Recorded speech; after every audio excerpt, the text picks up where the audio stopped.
No! Awiyaw, what's wrong? Madulimay, it's nothing.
Lumnay!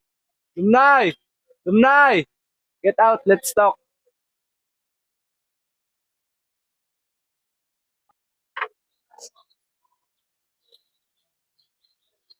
I'm sorry. I'm really sorry, but neither of us can help it.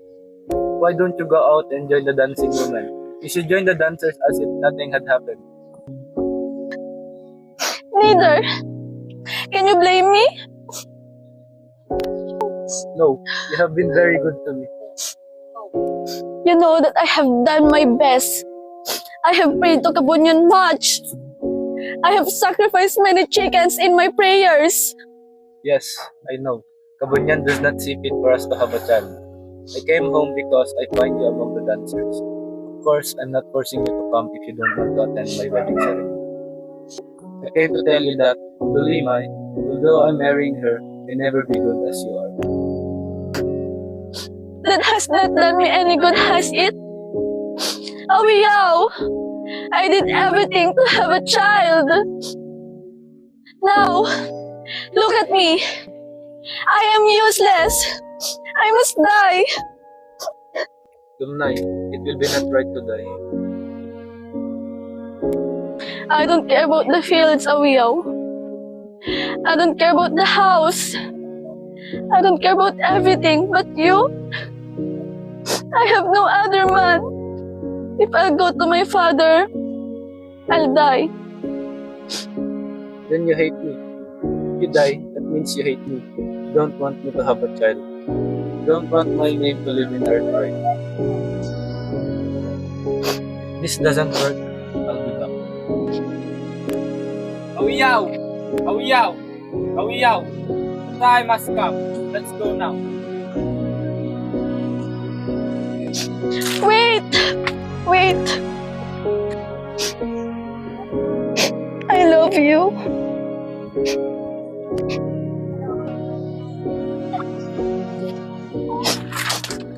Lalim, sugat nating nililihim. Magkahawak ng ating kamay, ngunit isa na lang ang mahigpit. Parang ng litratong iyong binigay. Why does it have to be this way? I've waited long enough. I've done everything I can. Why?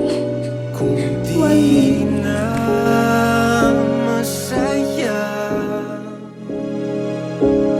wag naman nating pilitin at wag magkamaling tiisin para lang